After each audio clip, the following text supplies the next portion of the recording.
Renovido de nuevo sa Pilipinas, Don Crisostomo. Gracias, composistas, Kapitan Tiago. Talagang pinaghandaan niyo ang aking pagbabalik. Por supuesto, itong taon kang nawala sa Pilipinas, alam ko nasasabi ka sa ating mga putahe ng ating bayan. Halika, ipapakilala kita sa ating mga bisita. Siya nga pala si Isabel, ang nag-iisang kapatid na babae. Siya nga pala si Don Diversio, ang isang doktor. Siya naman si Doña Victorina, ang asawa ni Don Diversio. At siya naman ang Koro Paroko ng San Diego, Padre Damaso. At siya naman ang Senyor Guevara, ang penyente ng mga gwardya. Halina kay Tiago, paupain mo ng mga bisita at handa na ang mga pagkain. Buenas noches mga amigos. At sa matarik na kaibigan ng aking yumaong ama, Padre Damaso. Ikaw na pala ang anak ng yumaong si Rafael Ibarra. Nais ko lamang itawag sa iyo na hindi kailanman ay naging magkaibigan kami ng iyong ama.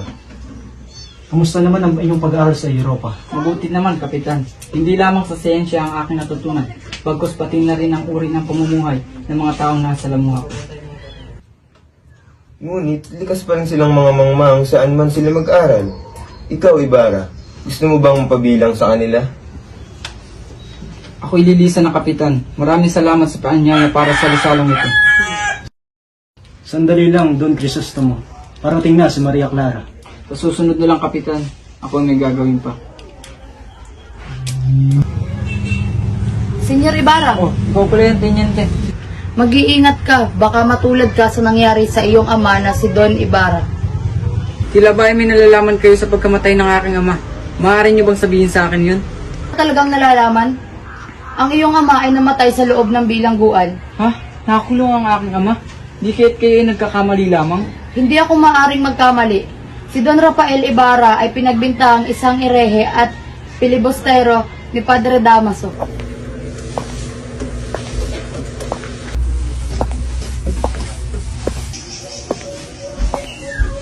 Magandang umaga, Doña Isabel. Magandang umaga rin, Don Crisostomo Ibarra. Ngunit bakit ka na parito sa aming tahanan? Nais ko sanang dalawin si Maria Clara. Nandiyan po ba siya? Andeng! Andeng! Narin ba si Maria Clara? Maaari mo ba siyang tawagin? Masusunod po, Doña Isabel.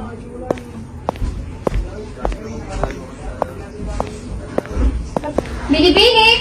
Binibining Maria Clara! Narito ang iyong logyo, si Don Crisostomo Ibarra. Si Ibarra? Nasaan siya, Andeng? Nasaan si Ibarra?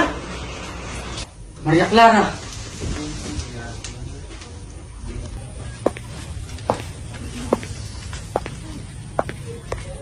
Akala ko'y nakalimutan mo na ako. Marami pa namang iba babae sa Europa. Kailanman hindi kita ipagpapalit sa iba. Katulad mo rin akong nasasabit pa rin sa ating pag-iisang dibdib. Ikaw lang ang aking biibigin hanggang sa aking huling hininga, Maria.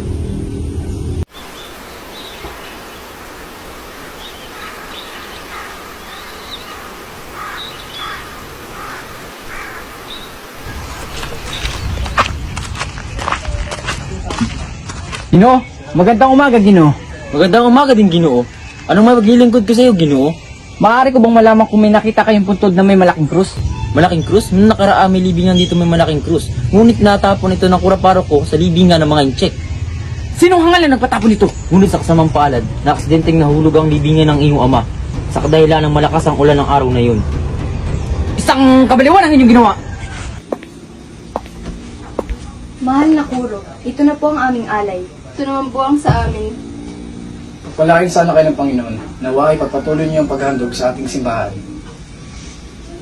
Maasahan niyo po kami dyan, Padre Salvi. Sa katunayan po ay puspuso na po ang aming paghahanda para sa darating na pistahan.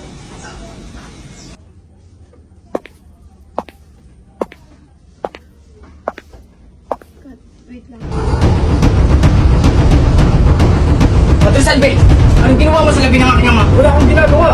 Anong wala? Tinitiyak ko sa iyo, hindi ako ang para ko ng sandaling iyon. Si Padre Damaso!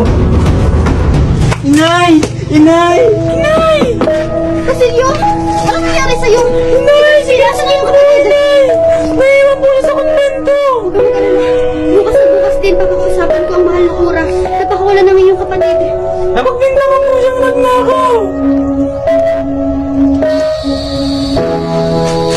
Crispin! Basilio! Nasaan na kayo ng anak ko? Basilio! Crispin! Nandito na ang nanay! Basilio! Crispin! Mga anak ko! Basilio! Crispin! Nasaan na kayo? Magandang umaga, Mantasyo. Nais ko lamang sanang humingi ng payo para sa ipapatayo kong paaralan. Hindi mo mauunawaan sa ngayon, ngunit sa mga susunod na saling lahi ay iyong mauunawaan. Sapagkat sila'y matatalino, at malamang ay hindi mo maihahambing sa panahon ng kanilang mga ninuno. Ang payo ko lamang sa iyo ay ayokong makakaranas ng may mga naghahari-harian. Salamat sa payo mo, Mantasyo. Ako yun na.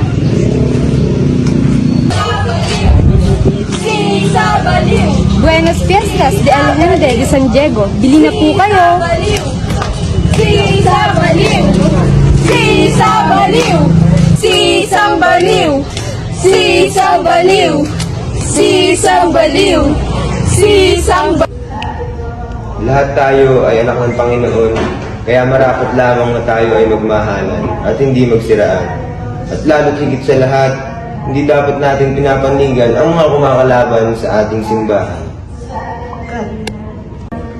Hindi ko na kaya pang matiisan ang kainitan ng simbahang ito. Hindi na dapat pinapapasok ang mga Indio. Mag-iingat ka doon, Crisostomo Ibarra, sa iyong paglalagay ng unang bato sa inyong paralan. Sapagkat aking nalaman, nais ka nilang patayin. Maniwala ka sa akin, ako'y nasa iyong panig.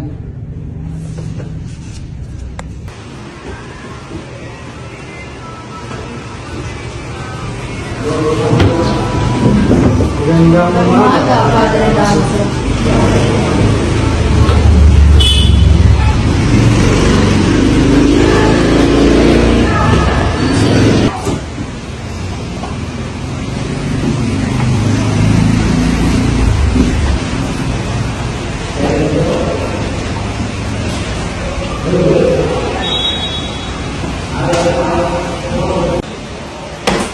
Kung na kaya ang lubi ng iyong ama na si Rafael Ibarra, sa ang dagat na kaya siya naroroon.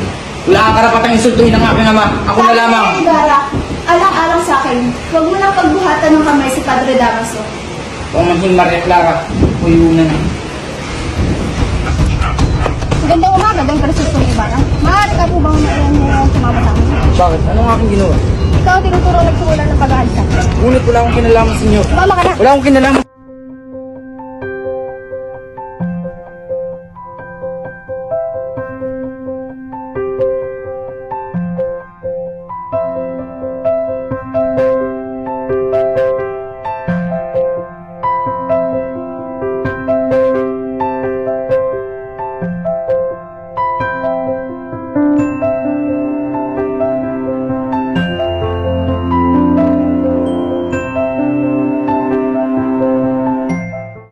Kapitan Tiago, siya nga pala si Don Alfonso, Linares de Espadan, kamag-anak ng asawa ko at inaanak naman ni Padre Damaso.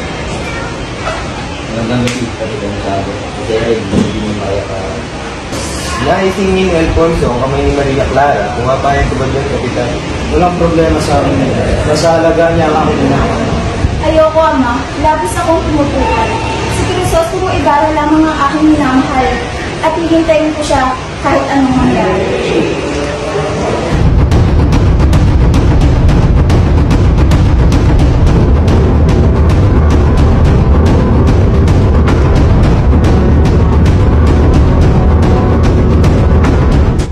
Ano ka talaga ni Rafael Ibarra? Pareho kayo nagmamataas. Kaya walang duda na pareho kayo ng sinapit.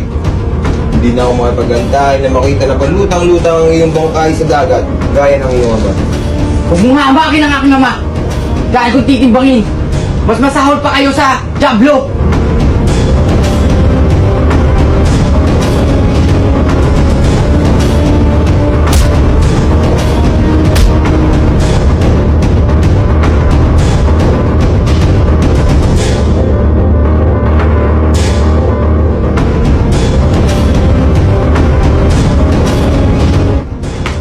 Don Crisostomo Ibarra! Don Crisostomo Ibarra, gumising ka! Oo, ako nga si Elias. Ano ginagawa mo rito? Naparito ako para iligtas ka. Dali ka na! Maria! Maria Clara! Binibini! Sige na ang Ibarra! Siya nga! Ibarra! Paano ka nakatakas? Tinulungan ako ni Elias. Ikaw, kumusta ka, mahal ko? Ayokong ikasal kay Alfonso, ngunit mapilit si Ama. Ikaw lang ang aking mahal, Crisostomo. Hihintayin kita. Hindi ko hahayaang maikasal ka sa iba. Tatapusin ko lang lahat ang problema at ito ibabalikan ko.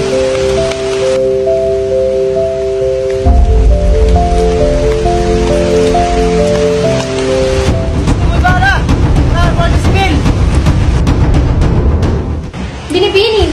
May dapat kang malaman. Hindi. Hindi maaari. Hindi pa patay si Ibarra. Sabi niya sa akin, babalikan niya ako. Babalikan niya ako.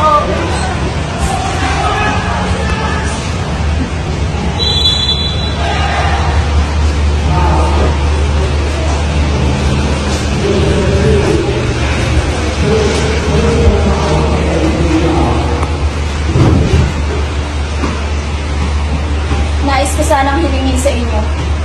Nasirain ang pangako sa aking pagpapakasal. Ngunit bakit?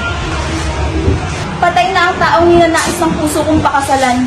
Wala na akong ibang papakasalan kung hindi siya. Mabuti pang sumunod na lang ako sa kanya. O di kaya'y pumasok na lang ako sa kumbento. Paumanhin aking anak, ngunit hindi ko kayang mawali ka sa aking piling. Ninanais ko lamang kung ano makakabuti para sa iyo. Mas pipiliin ko na lamang na manatili ka para sa kumbento.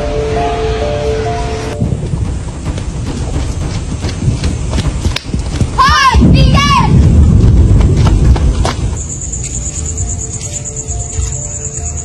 Inay! Nasaan ka, Inay? Inay! Nasaan ka, Inay? Inay! Inay! Inay!